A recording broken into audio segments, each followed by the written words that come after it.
ખાસ કરીને રાજસ્થાન, પંજાબ અને હરિયાણામાં જોવા મળતા કરોડોના કિંમતના પાડા હવે બનાસકાંઠામાં પણ જોવા મળી રહ્યા છે। વડગામ તાલુકાના ધોતા ગામે એક ખેડૂતે બચ્ચા પાડાનો ઉછેર કર્યો હતો અને હવે અત્યારે મોટો થઈ આ પાડો ગુજરાતમાં પ્રથમ નંબરનો બેસ્ટ પાડોનો નંબર મેળવ્યો છે અને ભારતમાં બીજા નંબરે।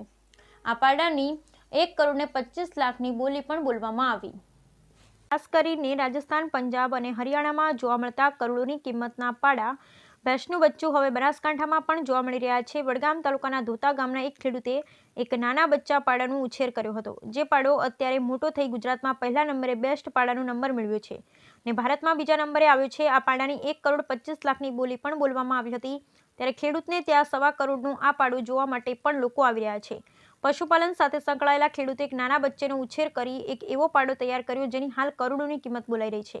ત્યારે જાણીશું કે એક પશુપાલક કેવી રીતે એક નાના બચ્ચાનો ઉછેર કર્યો અને તેને પાછળ કેટલી મહેનત કરી। બનાસકાંઠા જિલ્લો એ પશુપાલન અને ખેતી આધારિત જિલ્લો છે। અનેક લોકો પશુપાલન રાખી પોતાનું ગુજરાન ચલાવી રહ્યા છે અને પશુઓને પોતાના બાળકની જેમ ઉછેર કરતા હોય છે। ત્યારે બનાસકાંઠાના વડગામ તાલુકાના ધોતા ગામમાં એક પશુપાલકે પોતાના ખેતરમાં એક મુરા નસલના નાગરાજ નામના નાના પાડાનો ઉછેર શરૂ કર્યો। ત્યારે ધીરે ધીરે આ પાડાનો ઉછેર કરતા અત્યારે આ પાડો 4 વર્ષનો થયો। નાગરાજ પાડાના ઉછેર કરતા પશુપાલક દિલીપસિંહનું કહેવું છે કે નાનપણથી જ બચ્ચાનો ઉછેર કરતો હતો। અત્યારે તે 4 વર્ષનો થયો। જ્યારથી નાનો હતો ત્યારથી તેને 2 ટાઈમ સ્નાન કરાવવું, તેલની માલિશ કરવાની અને પૌષ્ટિક ખોરાક આપવાનું ચાલુ હતું। દિવસમાં અત્યારે 15 કિલો પશુદાણ, તેલ, ગોળ સહિતનો ખોરાક આપવામાં આવે છે। તેને 2 ટાઈમ ચોખ્ખા પાણીથી નવરાવવામાં આવે છે, તેની માલિશ કરવામાં આવે છે। હાલ તેનું વજન 1000 કિલો જેટલું છે। કોઈ પણ લગ્ન પ્રસંગમાં જવું હોય કે અન્ય જગ્યાએ તો સાંજના ટાઈમસર પાછા આવી જઈએ છીએ। થોડા સમય પહેલા મોબાઈલ અને ટીવીમાં રાજસ્થાનમાં ભરાતા પુષ્કરના પશુ મેળા વિશે જાણ્યું હતું। ત્યારે સમગ્ર ભારતનો પશુઓનો પુષ્કરમાં મેળો ભરાય છે, ત્યારે અમે આ પાડાને લઈ મેળામાં ગયા હતા, જ્યાં દેશભરમાંથી 15 થી 16 જેટલા પાડા આવ્યા હતા। જે પાડાની કેટેગરીમાં મુરા નસલના નાગરાજ પાડાએ સમગ્ર ભારતમાં બીજો નંબર પ્રાપ્ત કર્યો હતો। તેની 1,25 લાખ જેટલી બોલી બોલાઈ હતી। જોકે અમે તેને વેચવા માટે નહોતા ગયા। અમારે આ પાડાને અમારા ફાર્મ ઉપર રાખવો છે અને એના બ્રીડથી તૈયાર થતા અન્ય પશુઓ તૈયાર કરવા છે। ત્યારે એક પશુપાલકના શોખ અને તેની દિવસ રાતની મહેનતથી 1.25 કરોડને પાડો પશુપાલકે ઉછેર્યો છે, જેનું તેને ગર્વ થઈ રહ્યું છે। રાજસ્થાનના પુષ્કરમાં પશુ મેળો ભરાય છે અને પશુ મેળામાં ધોતા ગામના પશુપાલક પોતાનો પાડો લઈને ગયા હતા અને ત્યાં તેની 1,25 લાખની બોલી બોલાઈ અને પાડો સમગ્ર ભારતમાં બીજો નંબરે પ્રાપ્ત થયો। તેને લઈ આ પાડો જોવા માટે પણ હાલ અનેક લોકો આવી રહ્યા છે।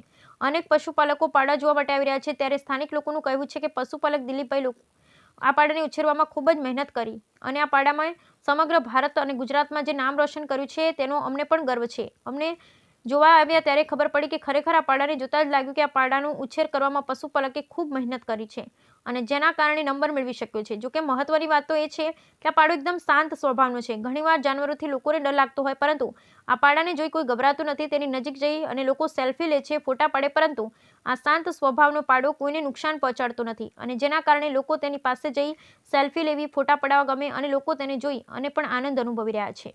કહેવા જઈએ તો અમારું ધોતા લક્ષ્મીપુરા ગામ વડગામ તાલુકાના પશુ પ્રેમી અને પશુપાલક વ્યવસાય સાથે જોડાયેલા અને પશુના ધંધા સાથે જોડાયેલા એવા શ્રી દલપતભાઈ તેજાજી રાજપૂત, એમનું નાનપણથી જ એમનો પોતાનો પશુઓ સાથે પ્રેમ અને પશુઓ પ્રત્યે ખૂબ જ લગાવ હોવાથી એમને એક આ બચ્ચું પાડાનું નાનપણથી ઉછેરેલું। 4 વર્ષની સખત મહેનત બાદ અત્યારે 4 વર્ષનો તમે પુખ્ત વયનો પાડો તમે જોઈ શકો છો, એ ફલીફ્રૂટ જોવા મળે છે આપણી આગળ। આ ભાઈને પુષ્કરની અંદર આખા ભારતમાંથી પશુ મેળો ભરાતો હોય ત્યાં આગળ ભાઈ લઈને ગયા હતા।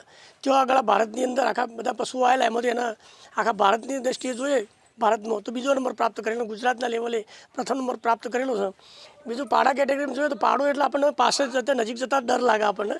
જ્યારે આ પાડાની વિશેષતા એ છે કે એટલો શાંત સરળ સ્વભાવનો, એકદમ શાંત, તો ગમે તે વ્યક્તિ અજાણી વ્યક્તિ પણ એની પાસે જાય તો એકદમ શાંત, કોઈ જાતનો હુમલો નહીં, કશું નહીં, એકદમ શાંત, રમાડવાની મજા આવે એ ટાઈપનો પાડો છે। અને આ ભાઈએ આ ટાઈપનું કરી અને અમારા ગામનું, અમારા તાલુકાનું, અમારા જિલ્લાનું, આખા સમગ્ર રાજ્યનું ગૌરવ વધારી લે છે। કેટલી બોલી બોલાઈ આની ત્યાં આગળ બ્રીડ બોલી 1.25 કરોડની બોલી ત્યાં આગળ બોલાઈ હતી, પણ ભાઈએ ત્યાં આગળ બોલી માન્ય રાખી નહીં કે મારે બોલી પાડો આપવો નથી। આ ભાઈની ઈચ્છા છે કે હું અહીંયા પાડો મારા ફાર્મ પર જ રાખું, અહીં નવી બ્રીડ પેદા થાય એનાથી અને લોકોની સેવા થાય, એના શોખ છે એનો, અને બચ્ચાને જેમ ઉછેર કરો એટલે ભાઈને વેચવાની કોઈ ગણતરી નથી। અમે આ બચ્ચું આપણા ઘરે જ ઉછેરેલું છે નાનપણથી જ। પછી અત્યારે 4 વર્ષનું થઈ ગયું છે।